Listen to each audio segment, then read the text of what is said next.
Hello, everyone, and thank you for standing by. My name is Ellie, and I will be your conference operator today.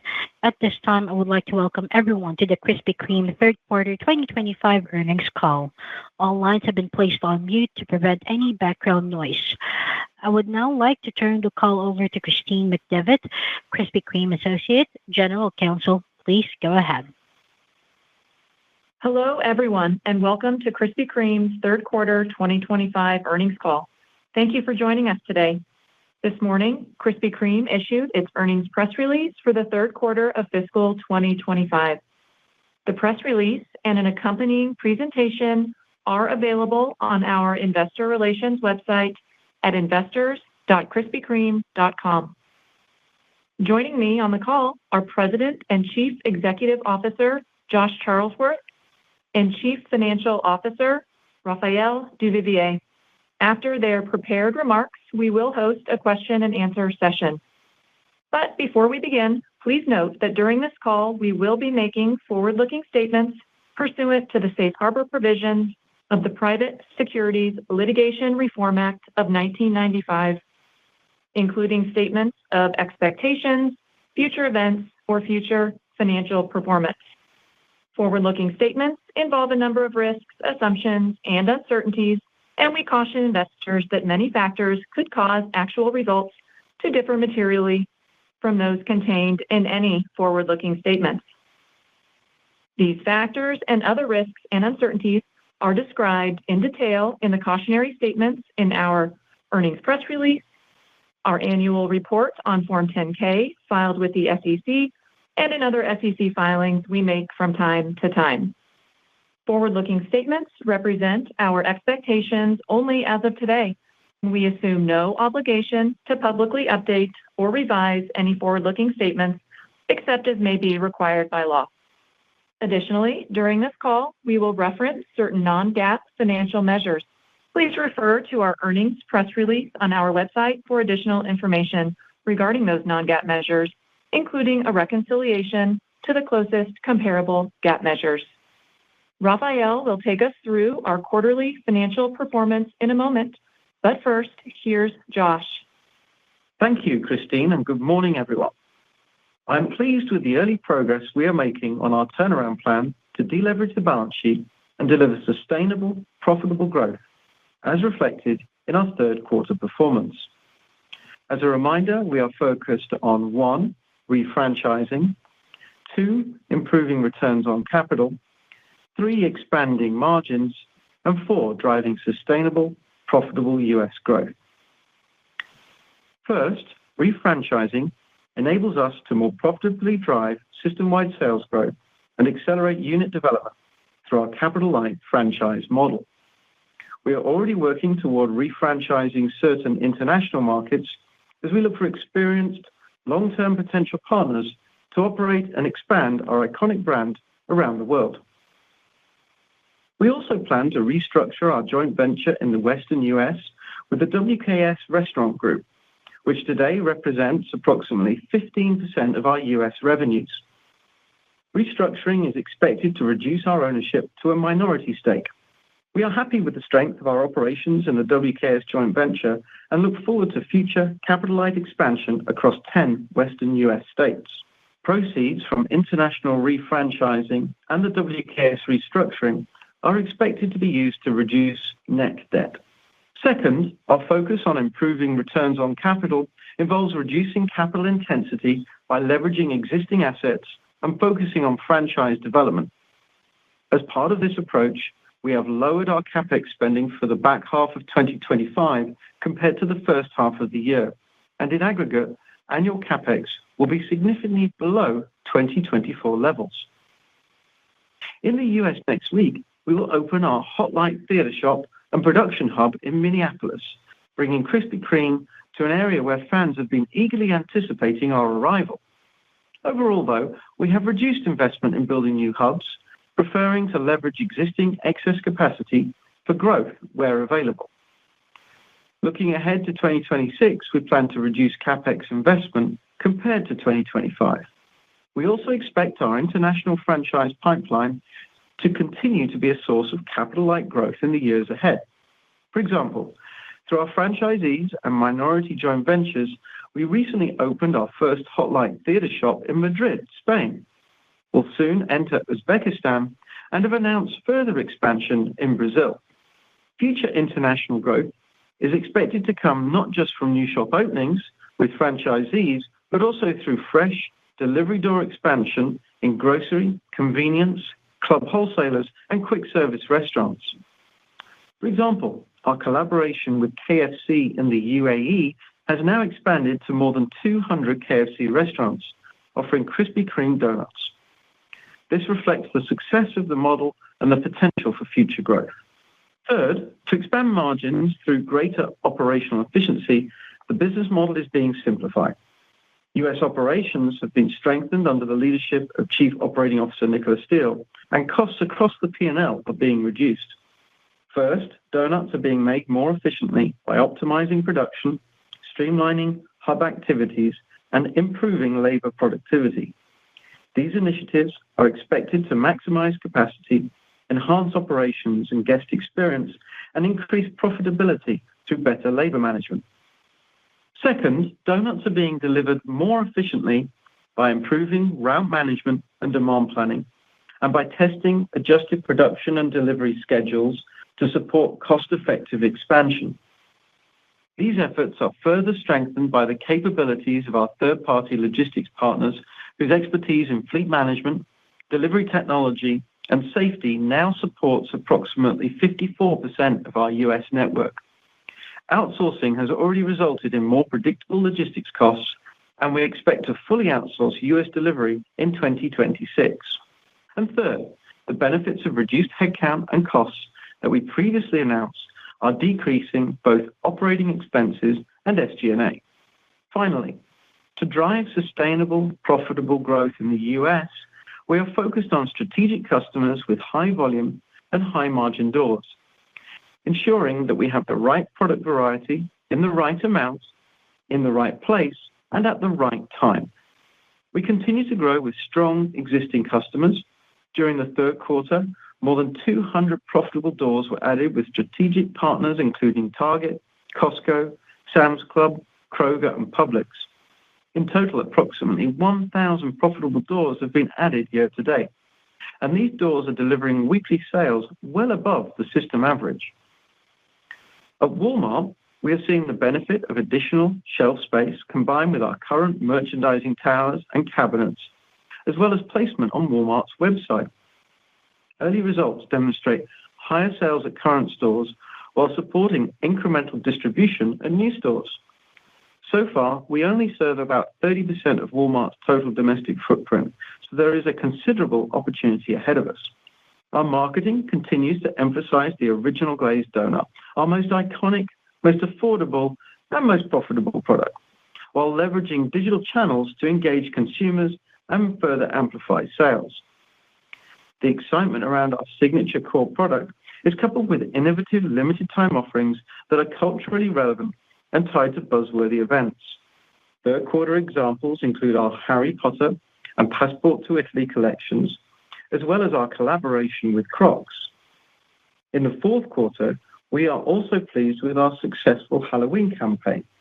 These limited-time offerings perform particularly well in our digital channel. In the third quarter, U.S. digital sales increased 17% year over year and represented more than 20% of U.S. retail sales. Our heightened traction in this channel reinforces digital as a key driver of profitable growth and a highly valued means for connecting with U.S. consumers. In addition, we recently announced a refresh of our everyday donut menu, featuring trending flavors, fan favorites requested on social media, and returning popular donuts. Our updated offerings provide more variety for consumers while reinforcing the strength of our core menu. Our turnaround plan to drive sustainable, profitable growth and reduce debt leverage is showing progress, and I'm confident that we can deliver on our objectives and achieve compelling results. Our long-term success will be built upon the strength of our leadership and field teams, whose talent and commitment to operational excellence continue to inspire confidence. I'm especially encouraged by how our new CFO has seamlessly taken on his role, providing strategic financial leadership that complements the operational expertise of our teams.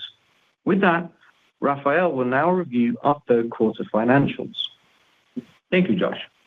Through our comprehensive turnaround plan, we have pivoted to better position ourselves for sustainable, profitable growth. As I mentioned in August, my immediate focus as CFO is deleveraging the balance sheet, improving profitability in the U.S. during the second half of this year, and leading our refranchising efforts to evolve Krispy Kreme to a more capital-light franchise model.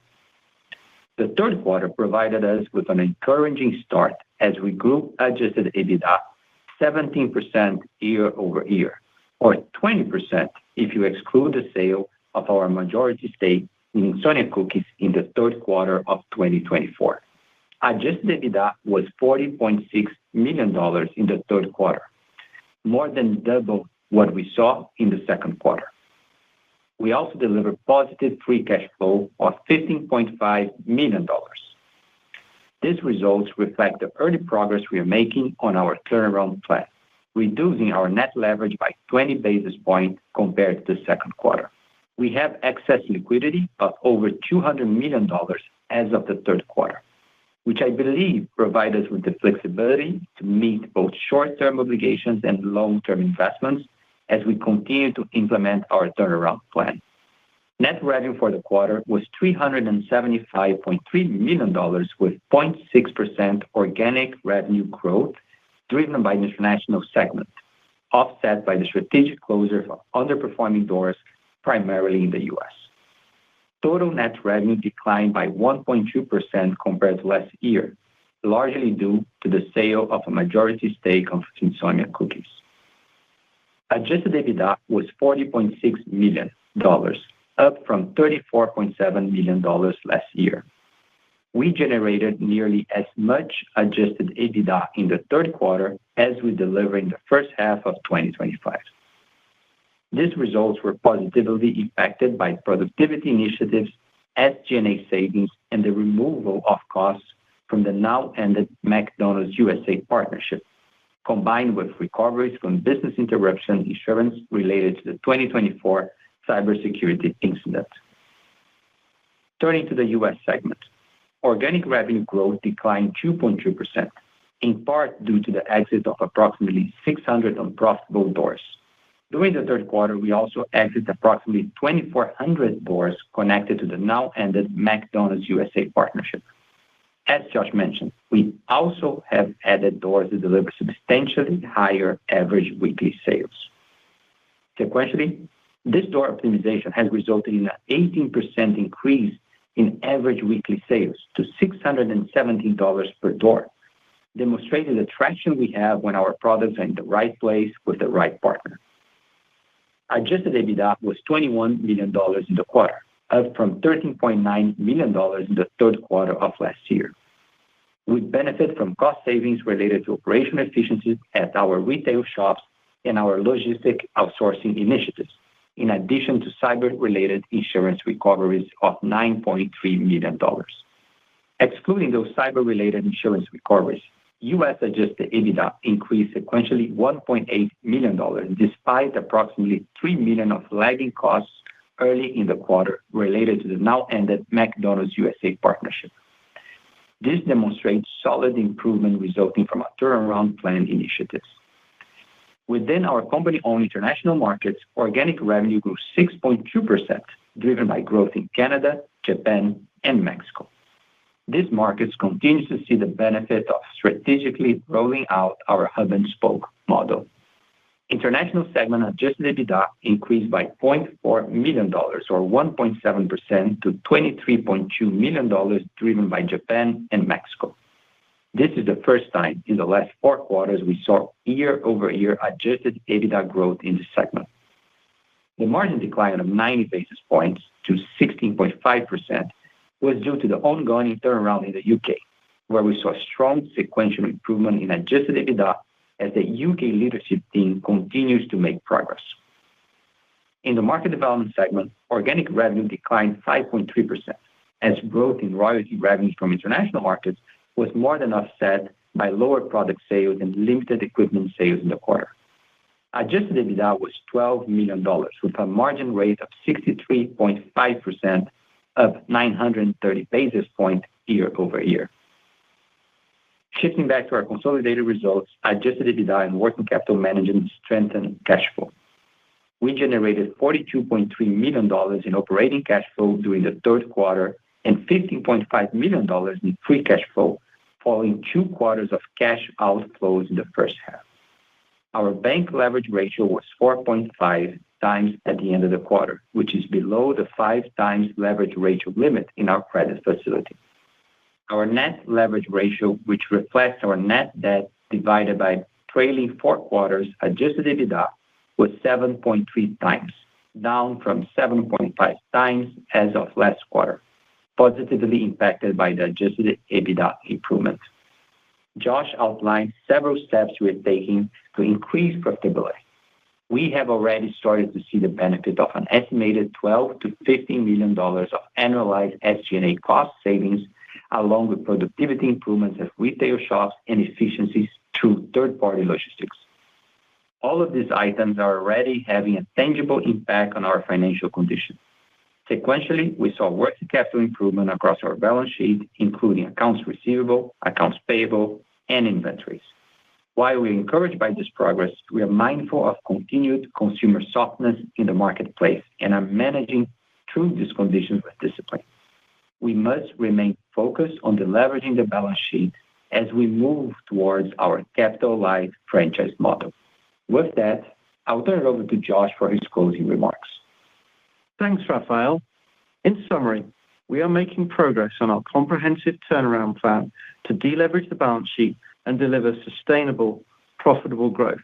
We are focused on refranchising, improving returns on capital, expanding margins, and driving sustainable, profitable U.S. growth. I am confident in our ability to capitalize on the significant growth opportunity ahead and share the joy of Krispy Kreme with more people in more places around the world. Operator, let's now open it up for Q&A, please. We are now opening the floor for question and answer session. If you'd like to ask a question, please press star followed by 1 on your telephone keypad. That's star followed by 1 on your telephone keypad. We will pause for a brief moment to wait for the questions to come in.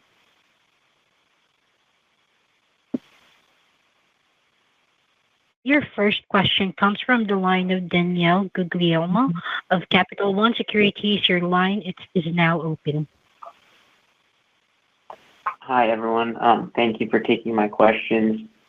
You all mentioned great momentum in the international segment, and we have seen international strength versus the U.S. for other global brands this earnings season. Are you seeing continued strong trends in those markets for 4Q? I think you mentioned Japan and Mexico adjusted EBITDA growth this quarter. Hey, hi, this is Rafael. I can take the question. Thank you for the question. Yeah, we did see, and as you can see from the results in international, we saw year-over-year growth, but also more important, a growth in the quarter, which we had not seen in the past quarters.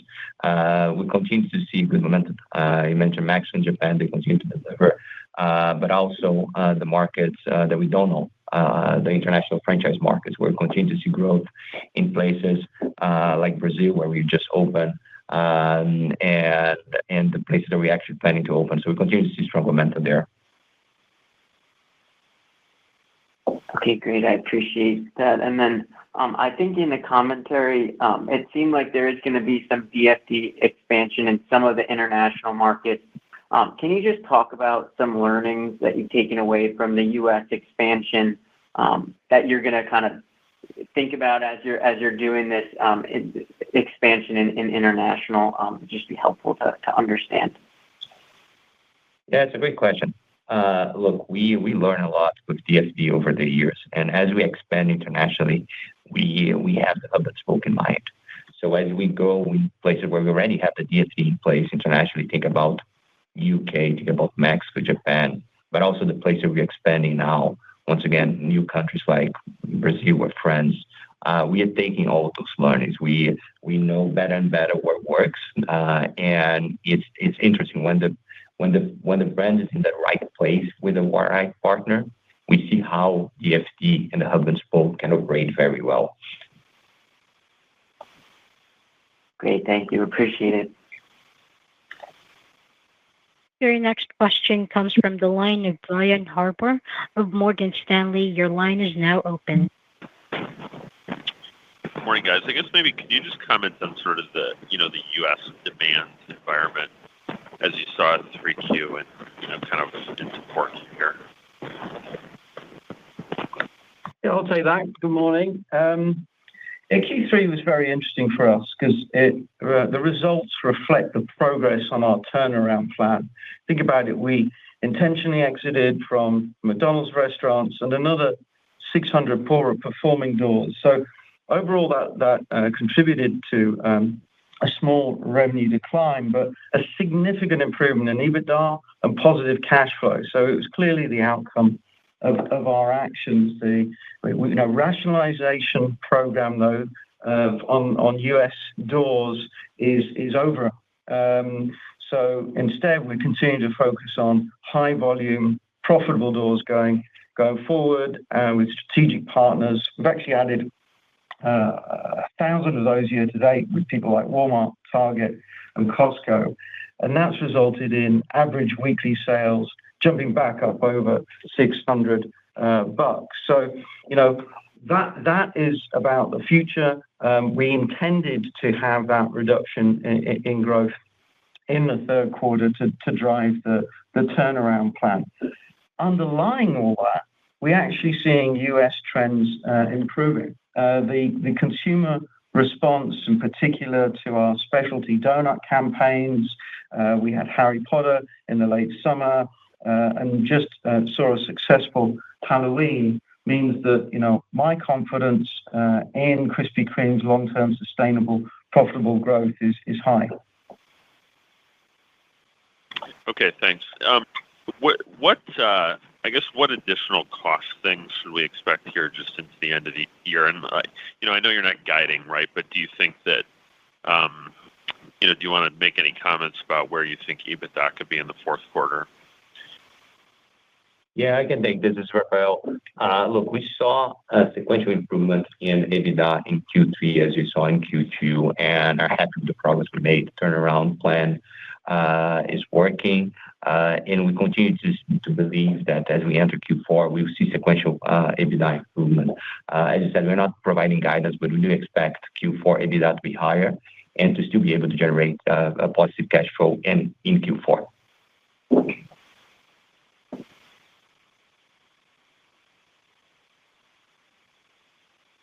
Question comes from the line of Sara Senatore of Bank of America. Your line is now open. Hey, good morning. Thanks for the question. Isaiah Austin on for Sarah. My first question is around the comment on fully outsourcing U.S. delivery in 2026. Do you guys just mind talking through the P&L implications? Does that create a lower cost per delivery or just a more variable cost structure so that you don't need as much volume to lever expenses? And then I have a quick follow-up. Yeah, sure. This is an important program for us as through our turnaround. You're right. We're now 54% of the network is outsourced to third-party providers, and we expect that to be the whole network in 2026. What we see is very high service levels. We're very pleased with the partners as we roll this program out. For now, on your P&L question, it's ensuring we have more predictable costs. But interestingly, we see it as in the long term providing us a tailwind. If you recall, earlier in 2025, late 2024, we were seeing the impact of casualty losses, and that exposure is reduced going forward.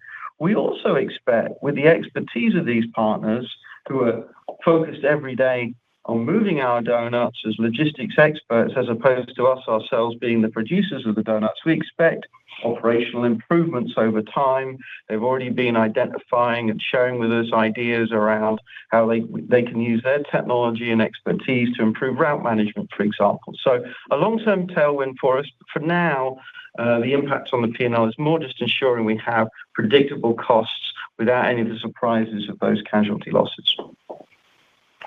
Excellent. Thank you, Josh. And then just as a follow-up, just thinking about the recently announced expanded core menu lineup, just want to know, like what prompted that change, and how do you all think about balancing variety versus complexity? Thank you. Yeah, I mean, it reflects, we talk about long-term, sustainable, profitable growth. That's seen us really focus on our core business. And there's nothing more core than our fresh donuts bought at our donut shops across America. And, we've been highlighting the original glaze itself, adding flavored glazes like chocolate glaze, strawberry glaze. But we also saw that we haven't refreshed and updated our assorted donut menu for many years. And we get a lot of input from consumers, social media in particular, pointing out that there are favorite donuts from the past or even favorite ideas that they have that they would love to see. So, we've been listening to the consumer. You'll see we brought out with this new refresh range, Oreo cookies with cream, a New York cheesecake, my favorite, the Biscoff cookie butter. And that's a response to consumer demand. Now, we've also done that. We've been really thoughtful about making sure that consumers have a good amount of choice and get a really awesome experience when they come to the Krispy Kreme donut shop. All in the context of our turnaround plan, focusing on what we do best, making awesome donuts, and we're really looking forward to the impact of that.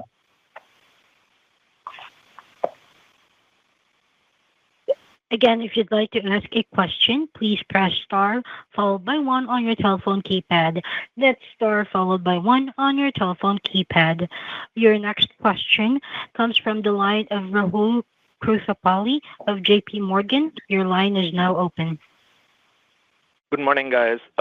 Josh, you have a large brand presence or brand equity that is probably even bigger than the company, as many would say today. Discuss the growing supplier competition in the segment as we see a number of cake and cookie and other sweet treat brands in the market. And at the same time, many consumers are also being more mindful of spending generally and then also more conscious around the segment. Any thoughts you could like to share there? And I have a follow-up. Yeah, we're very proud of the strength of the brand, both in terms of awareness and also in terms of what it means to people, particularly in sharing occasions, gifting occasions. Makes us quite unique compared to others. It's a relatively infrequent purchase, just 2 or 3 times a year. So, we don't really get impacted by those things. Instead, we find what's most important is making sure we really come with an awesome donut experience with our original glaze, most famously with the hot donut, and continuously bringing news, as I just mentioned a moment ago, with innovation, specialty collections, and being relevant at those important times of the year. I mean, we're in hot donut season right now. It's really important that we saw a good response to the brand at Halloween, and the whole holiday period coming up is an important one for us. So that's where we're focused, bringing moments of joy that people can share and enjoy with others. And the follow-up is on the retooling the distribution network. I know you are taking a full look on the entire DFD touch points now. Is there any changes to the thought process on kind of brands and partnerships you want to focus on going forward?